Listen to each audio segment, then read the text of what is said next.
चलिए, सोमवार की सुबह नए और एक और इंटरेस्टिंग हफ्ते की शुरुआत। और ध्यान रखिएगा, ये बहुत इंपॉर्टेंट हमारे लिए एक्सपायरी वीक है, मंथली एक्सपायरी, मार्च वायदा की एक्सपायरी की तैयारी हम लोग थर्सडे को करते हुए नजर आएंगे। और कैसा आगाज होगा इस हफ्ते का?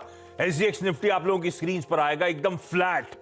शुरुआती टिक्स हरे थे और इस समय के टिक्स हल्के लाल में, लेकिन एकदम फ्लैट ओपनिंग के इंडिकेशंस एसजीएक्स निफ्टी की तरफ से भारतीय बाजारों के लिए आते हुए।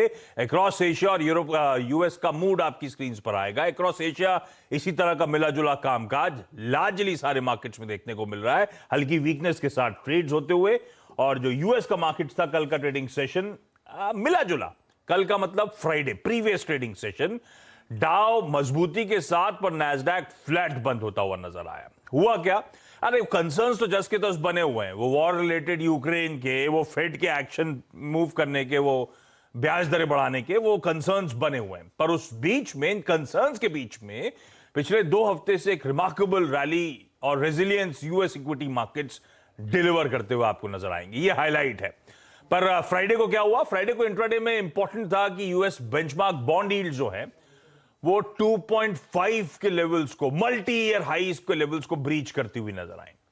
और उससे हुआ क्या? थोड़ा सा डर बना और इसके चलते बैंकिंग स्टॉक्स उछले और वही ग्रोथ स्टॉक्स यानी कि नैस्डैक के कॉन्स्टिट्यूएंट्स पिटते हुए नजर आए। इसलिए डाउ चला, इसीलिए नैस्डैक दबाव के साथ कामकाज कर रहा था।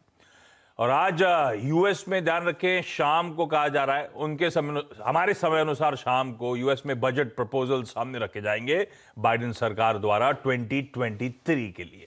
तो अब उस पे सबकी नजर रहने वाली है, उस इंपॉर्टेंट प्रपोजल्स अनाउंसमेंट से पहले।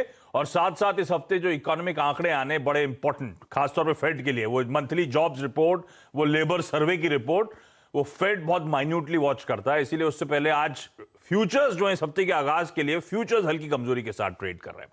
तो तब और आप क्विकली स्क्रीन पर दिखाइएगा। मोटा मोटी हम जो डाइजेस्ट करके गए थे, मैंने क्या करा है, फ्राइडे के क्लोजिंग 3:30 बजे के सारे एग्जैक्ट लेवल्स भी आपकी स्क्रीन पर आ जाएंगे। Dow futures, Nasdaq futures, S&P के, जहां छोड़ा था मोटा मोटी वहीं कामकाज। ट्रेडिंग में उछाल था, आज सुबह फ्यूचर्स दबाव में, तो बहुत ज्यादा इक्विटीज का रुझान नहीं समझ में आएगा आपको, फ्लैट है। पर तब और अब में एक इंटरेस्टिंग चीज है, कच्चा तेल। ये हमारे लिए इंपॉर्टेंट हो जाता है। हमने जहां छोड़ा था, हमने कहां छोड़ा था कच्चा तेल? $118 के आसपास। और आज सुबह ब्रेंट का भाव कूल ऑफ होता हुआ, ये रिफ्रेश करने की जरूरत है मेरे ख्याल से। अगर फ्रेश आंकड़े हो तो स्क्रीन पे दिखाइएगा।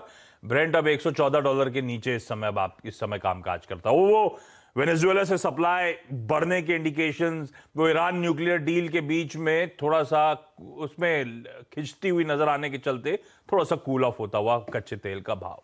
ठीक है, इन सब 116 इस समय दिखा रहा है। इन सब पे हम लोग रिएक्ट करते हुए नजर आएंगे, लेकिन ये है ग्लोबल पर्सपेक्टिव। इसमें डिटेल में बात करूंगा जब 8 बजे हम लोग फिर से जुड़ेंगे और ग्लोबल मार्केट्स की चर्चा करेंगे। इस बीच रोज पेट्रोल डीजल के दाम बढ़ रहे हैं। सैटरडे को अगर आपने मिस कर रहा है तो 80 पैसे, उसके बाद 30-35 पैसे, आज सुबह 50-55 पैसे, ₹1.60 पेट्रोल, ₹1.70 डीजल, जब हम लोग वीकेंड एंजॉय कर रहे थे, बढ़ चुका है। वो अपडेट आज सुबह का भी आपकी स्क्रीन पे नीचे टिकर टीम चला रही है। लेकिन मानस को दिखाइए स्क्रीन पे, manasjaiswal.com के मानस जायसवाल लखनऊ से जुड़ते हुए। मानस से समझ लिया जाए क्विकली इस हफ्ते का आगाज कैसा होगा, कैसे पोजीशन है, वीकली क्लोज कैसी लगी उनको, और मंडे के लिए रणनीति क्या होगी। मानस, good morning. Good morning Ashish ji. देखिए, पूरा